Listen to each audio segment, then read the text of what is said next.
Hi hello all. நம்ம வந்து சேனலில் வீடியோ போட்டு 2 நாள் ஆகிடுச்சு இல்லையா? சரி, இன்றைக்கி வீடியோ போட்டுக்கலாம். ரொம்ப பிஸியாக இருந்ததுனால போட முடியல. இது 2 டேஸ்க்கு பிஃபோர் வந்து எடுத்த வீடியோ.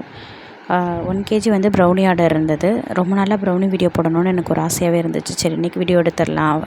இது வந்து வீடியோ கிடையாது, ரெசிபிக்கான ஜஸ்ட் வந்து ஒரு vlog மாதிரின்னு சொல்லலாம். நான் என்னோடய ப்ரௌனி எக்ஸ்பீரியன்ஸ் எல்லாமே ஷேர் பண்ணிக்கலாம் அப்படின்னு சொல்லிட்டு ஆசைப்பட்டு தான் இந்த வீடியோ எடுத்தது. இது வந்து 1 கேஜிக்கான ஆர்டர். நம்ம வந்து ப்ரௌனிக்கு தேவைப்படுற ஐட்டம்ஸ் எல்லாத்தையுமே ஃபஸ்ட்டு எடுத்து வச்சுக்கலாம். அப்போ எடுத்துட்டோன்னு சொன்னால் நமக்கு வேலை ரொம்ப ஈஸியாக இருக்கும். இதை விட இன்னும் ஈஸியாக இருக்கணும், நீங்கள் ரெகுலராக வந்து ப்ரௌனி ஆர்டர் எடுத்துக்கிறீங்க அப்படின்னு சொன்னால் நீங்கள் என்ன பண்ணுங்கள், நாட்டு சர்க்கரை இருக்கு இல்லையா, அதுவும் சர்க்கரையும் பொடிச்சே வச்சுக்கிட்டிங்கன்னா வந்து உங்களுக்கு மிக்ஸ் பண்ணுறப்ப அப்போ ஈஸியாக இருக்கும். சர்க்கரை வந்து ஈஸியாக கரைஞ்சிரும். இன்றைக்கி நான் வந்து எவ்வளோ தேவைப்படுதோ, அதாவது 1 கேஜிக்கு தேவைப்படுற அளவு சாக்லேட் வந்து பட்டரோட மெல்ட் பண்ணிக்கிட்டேன். பார்ச்மெண்ட் பேப்பரும் போட்டு வச்சாச்சு. அப்புறம் வந்து மைதாவும் கோகோ பவுடருமே மெஷர் பண்ணி எடுத்து வச்சுட்டேன். நான் எல்லாத்தையுமே ஃபஸ்ட்டு மெஷர் பண்ணி எடுத்து வச்சுட்டு தான் எக்கு வந்து பீட் பண்ணவே ஸ்டார்ட் பண்ணுவேன். ஜென்ரலாக வந்து கையில் ஒரு எக்குன்னா வந்து பீட் பண்ணிக்கலாம். ஆனால் 2-3 எக்குனா வந்து 1 கேஜிக்கு வந்து பீட்டர் தான் கொஞ்சம் ஈஸியாக இருக்கும்.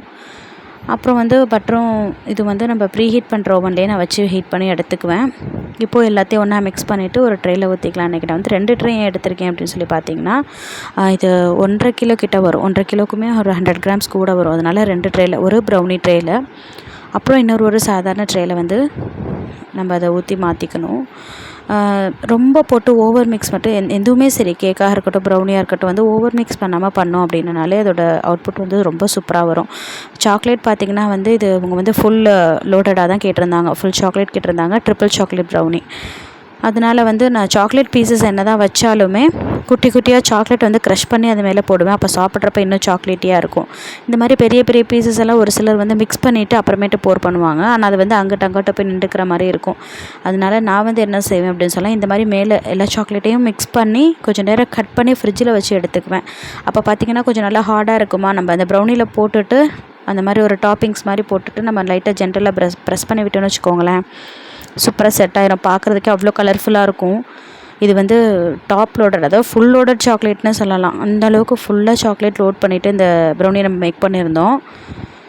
நம்ம பெரும்பாலும் வந்து ப்ரௌனி பேக் பண்ணுறப்போ அதில் ஒரு ஃப்ளாட்டான சர்ஃபேஸ் இருக்கிற மாதிரியான பாத்திரம், அதாவது கேக் டின்ஸ் அந்த மோல்ஸ் எடுத்துக்கிட்டிங்கன்னு சொன்னால் வந்து உங்களுக்கு டைம் வந்து கம்மியாகும்.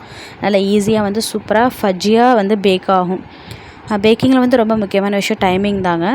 நம்ம ஒரு சிலர் வந்து சும்மா அப்படியே ஒரு கை அளவு இந்த மாதிரி தான் போடுவாங்க. ஆனால் அது வந்து அவ்வளோ சூப்பராக வந்துடும். ஏன்னு கேட்டிங்கன்னா டைமிங் தான். நம்ம வந்து எவ்வளோ கேக்குக்கு, ப்ரௌனிஸ்க்கு ஒரு டைம் இருக்குது, கேக்குக்கு ஒரு டைம் இருக்குது. அந்த டைமை கரெக்டாக ஃபாலோ பண்ணணும்னு சொன்னால் வந்து நம்மளோட ரிசல்ட் கரெக்டாக வந்துடும். இன்றைக்கி வந்து முடிஞ்சிடுச்சு ஓரளவுக்கு. கொஞ்சம் பேக்காக டைம் ஆச்சு.